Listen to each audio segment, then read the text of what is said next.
Yo, what's up, guys? It's Flark, and I called this one, right? I totally did. The best way to get a class or spec that you play buffed in a PvP environment is to have it be terrible in PvE. Let's be real. And Unholy was. So it's getting a lot of PvE buffs that all translate to PvP, except for one, which is shown right here, the Death Coil one, because that's fine. Death Coil does a ton of damage in PvP. We didn't need that. But everything else does translate to PvP, and I think they will actually help. And I think they were absolutely necessary as well. So before you go back on your word here, Blizzard, and you're like, oop, we didn't mean to make Unholy viable. Sorry, we're canceling all of that. No, you're good. This is fair. Every Unholy player lost 1,000 points in the last month, and every rep player gained 1,000 points. So I think these changes will address both those things. Very happy about that.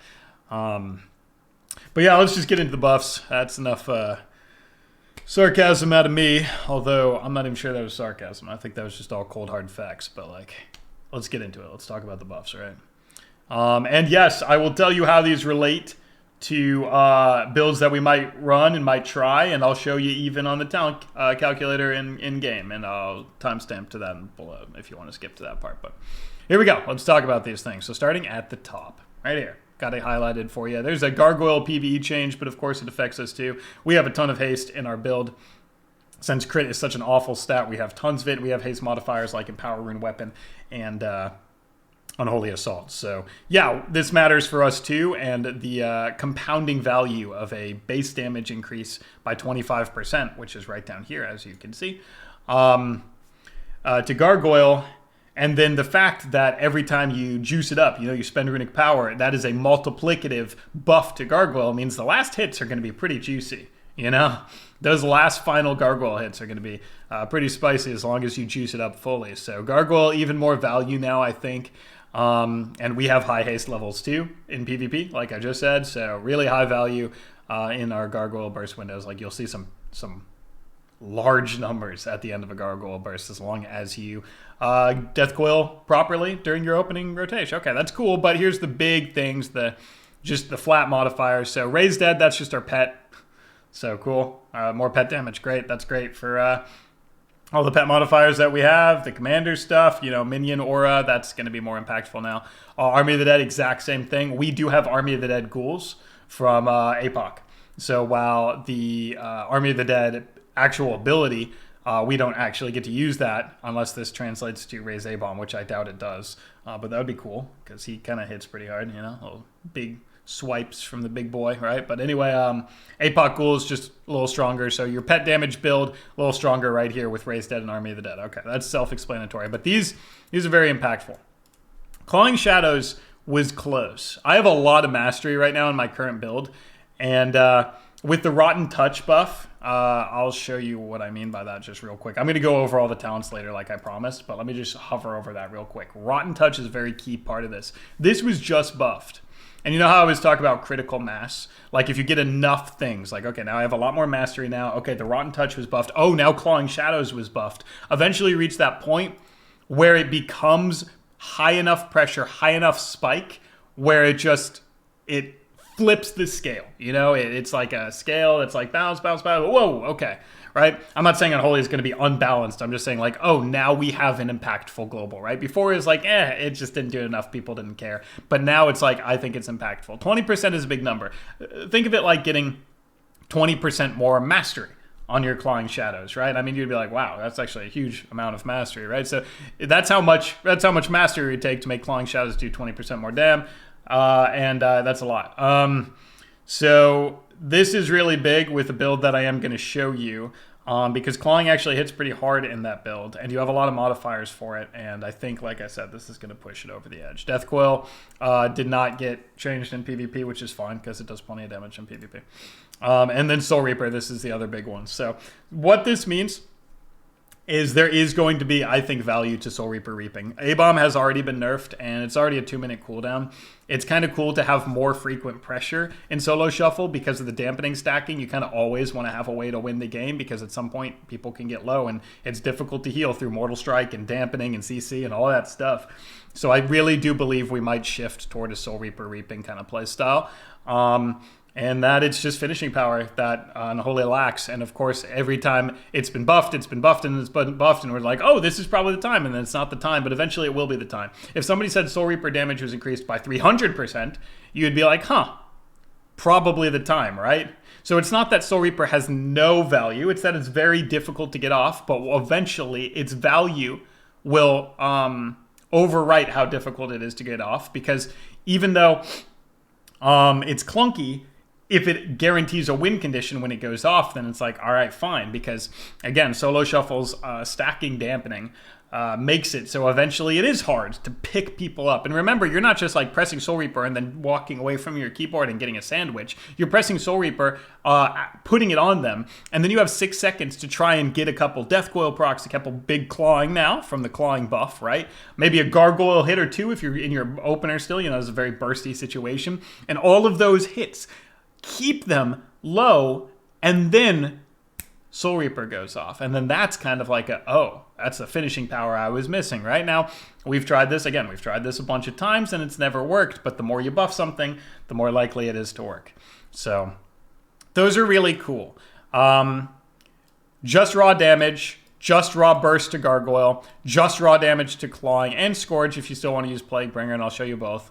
And then just like a chance that Soul Reaper finally takes its spot as an actual impressive execute, and I'll show you a build for that like I promised. Okay, so that's all the Death Knight changes, but just to go through real quick, BM Hunter does very well into Unholy, and DK as a whole, and BM is getting nerfed. Ret does well into everybody, but actually took Unholy out of the game.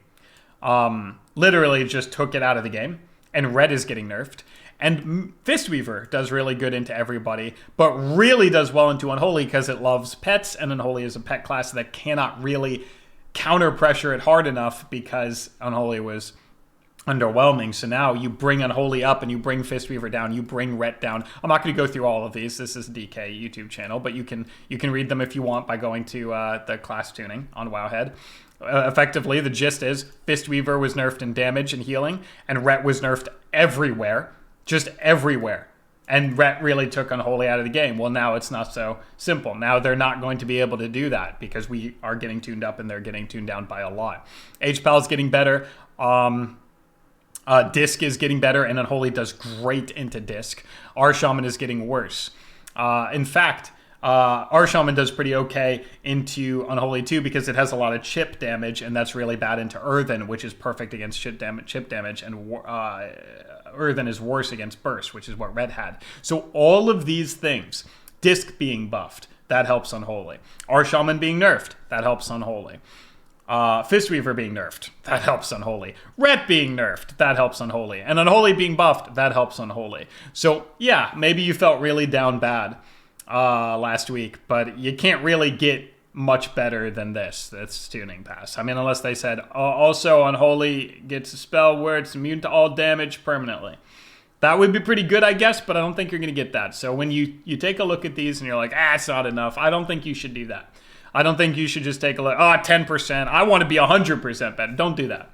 This is some really, really positive changes, and I do think that we would rather have a balanced working meta that brings people back to the game than for Unholy to be favorite of the month for 20 minutes and then get gutted, right? These are not changes that make it favorite of the month for sure. They're just nice little quality of life stuff here and there, but I think they put it back in the conversation of all these playable specs, right? And that's what we would much rather do. If people are re-rolling to Unholy, I feel like that would be crazy, right? So I don't think that's going to happen, and I think this is just a really good state of the game. Okay. So I talked about that now. Those are my thoughts. As for like one last thing, like with the healer shaping up, I actually think healers are going to be a lot more competitive with each other, which is going to get other healer players to play, which will help the solo shuffle queue pops, and especially Disc, because there's a lot of Disc players that were like down bad, and now they're going to be back again in a different way. It's not going to be like they're doing 50 million DPS, but they can actually, big shield absorbs better mana, so they can actually play for longer. Yeah, I think these are good changes overall to the health of the game and to the class that most people that watch my channel play, Death Knight. Okay. So as I promised, now timestamp is here, so you could skip all that babble if you wanted to.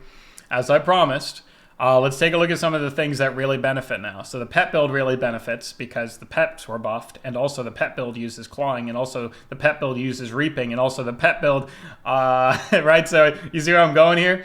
The pet build gets value from both your damage buffs and your pet damage buffs because it already used all those talents anyway. So all you would do is really drop A-bomb and you would go down into Soul Reaper if you wanted to. You would also probably have to drop like some utility stuff in order to get down there, or you could get rid of Rune Mastery, but I think that's a very bad idea. But yeah, you can definitely get down to Soul Reaper by dropping him some utility because look at this. It's kind of sucks to not have double grip, but that's not quite as important for Unholy. And you do get Unholy Bond, which is nice because it's just more strength in your burst and more healing.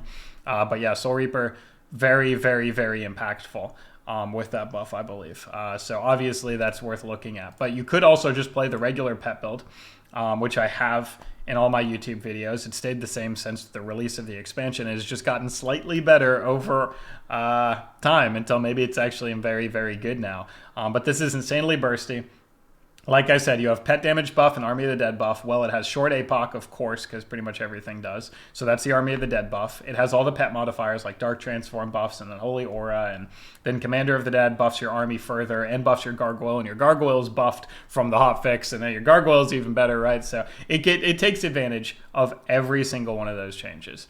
The only one that's a little lackluster is maybe Soul Reaper because you're focused on both your damage and your pet damage. There is a build, and this is the Flark Reaping build. It's literally been under wraps for the longest time because it is fried as heck to even look at it. But there is an actual real chance now because guess what it focuses on? Your damage. So Clawing Shadows, Soul Reaper, Death Coil, all the things that are actually going to be hitting hard come this Tuesday, right? So let me show you how to make that. First, let me just hands off the screen. This is the pet build. It's in all of my videos, but if you want to just look at it, this build will be better. In fact, my guess is that it will be very good. So if you're looking for a pretty obvious, pretty simple build that has been around since the beginning of the expansion and you want it now to be better, well, this one is. So here you go. Off the screen. You can't tell me I didn't tell you what it is. There it is. Boom. Off the keyboard, I meant to say. I don't know. Sometimes I just say things that don't matter. Okay, cool. So yeah, so this is the weird-ass build now. Watch this. What the heck did I just do? I just did that really quick, right? Because this build has been under wraps. This build has been in my brain since 3 months ago. And I really, really can't wait for it to somehow be good. Look how ridiculous it is. Where the heck? Where's short APOC? You know, what's going on here? Okay, so here's what happens. This build gets every possible modifier. There we go. This build gets every possible mod. Did you see how weird that is? That's why it's so confusing, right? Look what I just got rid of. I got rid of Raise A-Bomb, so you'd actually do this. Bonk. Oh, it's so spicy. Okay, let me talk about it. I promise. Sorry. There you go. Take a look at it. This is the full one. It takes away Raise A-Bomb and Short APOC. So you actually get to free up a PvP talent, which is really cool now and will be really cool in 10.1 when you get the PvP talent rework, to give you every personal damage modifier in the game. And this is how it does that. Frenzied Monstrosity or Ghoulish Frenzy gives you 10% dam. But you can also get a damage modifier for Morbidity as long as you go into Super Strain. But in order to get both of those and Super Strain, you have to get rid of, because remember, you can only get so much of the Capstone-esque talents, right? So you have to get rid of Army of the Dead and Army of the Damned. Army of the Dead requires a PvP talent to even function, so that's not too much of a loss. And then Army of the Damned isn't quite as good when you don't have Raise A-Bomb, because this also reduces the cooldown of Raise A-Bomb. So you can kind of like give them up in conjunction to put all that damage into you. Now this is fried. This is fried. But look what happens as a result. You get the Gargoyle Burst, which was just buffed. You get Unholy Assault and the Festermite combo for all your personal damage. You still get Dark Transform short cooldown on it to make sure your Frenzied is up a lot. And it also still gets value out of the Raise Dead buff that we are getting. And then you get all of the Clawing package that was just buffed, right? You got the Rotten Touch. You got the Clawing Shadows. You got the Reaping. This is where you absolutely go down like that, right? Because now you got the reaping, and you got the personal damage modifiers for morbidity, and you have super strain, so this is always 6%. So you can do 6% more damage here, 10% more damage here, 50% more damage here, 25% more damage here. Clawing is getting a 20% buff. Soul Reaper is getting a 15% buff. And then you have all your strength modifiers, and then you have Unholy Bond giving you a bigger strength modifier, and then you have Fast Dark Transform for this 10% modifier. And it goes kind of sicko mode, dude. Like, it's kind of crazy. So what happens is I'll just apply this right now. Oh, I really shouldn't do that without making it a new loadout. Oh! Okay, I'm getting rid of my pet build for a second just to show you guys this. You're welcome. Okay. So what you do here is you focus all your damage in the 45-second go, and you focus it all on your own damage. And that's really easy to do because it's just the buttons that you press. So let me just show you what it does now and how cool that's going to be when it's buffed. So let's just do our opener rotation. We know this by now. I have a million videos of it. And then you just pump the gargoyle window. But while you're doing this, you're going to get somebody low because you're bursting them. You get Soul Reaper up. I know I'm clicking it. Who cares? I'm leaning so hard in my chair right now. You get Death Coil procs. You get Soul Reapers, and you get Big Clawings, all in execute range. And I'm just trying to get a number for you guys real quick, although that's a ton of damage for improperly doing my rotation right now. I think this build's going to be good. It's a little naughty. Okay, but let me show you. So, here's what can... Oh my god. So here's what can happen. I know that was not a guide. I'll make a guide. If Unholy's insane again, I'll make a guide, okay? That's not a rotation guide. I just wanted to get you guys numbers. This is a news video, okay? Relax. Look at this. I hit an 83k Clawing, 140k Soul Reaper, and some spicy Death Coils here and there. It's going to do like 20% of your damage. Even though the hits are not that big, it doesn't matter because you hit 1 trillion of them. You can just start firing them off like a machine gun. Okay, and you get procs. You get Death Coil procs, and that means they're free. They're free damage. Nobody says no to free damage, and you're buffing your gargoyle the whole time. It's beautiful. So you could take those numbers down for the fact that people have verse, and then you can bring them back up because you're getting Soul Reaper buffed by 15% and Clawing buffed by 20%, which means these could almost be the numbers that you see. In fact, they could be the numbers that you see because how much damage reduction do you get from versatility? About 15% when you're scaled up in PvP. And that's how much Soul Reaper is getting buffed. And Clawing is getting buffed for more. So yes, it is very feasible that you can hit, as long as they're in reaping range, an 80k Clawing and 140k Soul Reaper. Which means now you have unbelievable finishing power. But you also have a tool to get them to low health. What is that tool? All of these burst things that were all buffed. Gargoyle buff. Dark Transform with your Raised Dead buff. Rotten Touch, making you do big damage even outside of reaping range.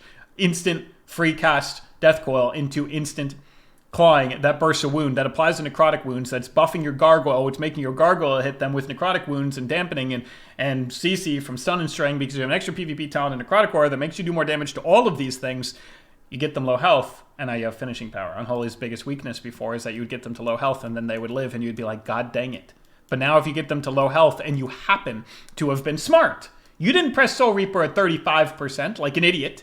You press Soul Reaper at 50% knowing that your burst was going, and then you use that global, and the global doesn't do that much damn, but it does something. Right? Look at this application. Where is it? It's 20k damage. So you did a global that did 20k. That's not great.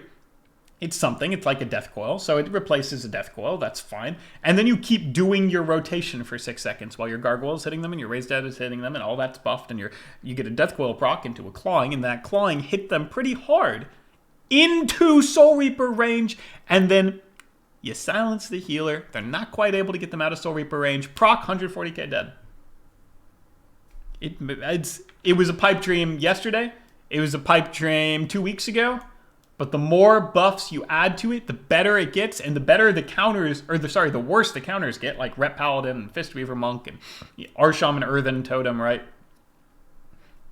The worse those things get, the better the discs get, who you do very well into. The better you get, the more likely this is to not be a meme. If it is still unfortunately not good, maybe we'll see it be good in one of the later seasons when health pools are really high, which makes health pool based things like reaping apply more often and get a lot more value. And you can just run the pet build. And how do you make that again?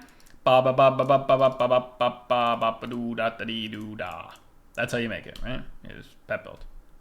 Army, raise A-bomb. So, Gargoyle, Unholy Aura, Commander. It's pet build. So you just run this, and you can just do that. And you can just run all the default stuff, because all of this just got better. But the Reaping build, the secret sauce, that has been under wraps for 3 months, just waiting patiently for it to be good. If this is the time, take screenshots of your biggest Soul Reaper in a game and post them in the DK Discord or my Discord. I don't care. I don't know. Wherever you want, bro. Because you're going to be loving it. Okay, bye. I hope you love life after Tuesday. Peace.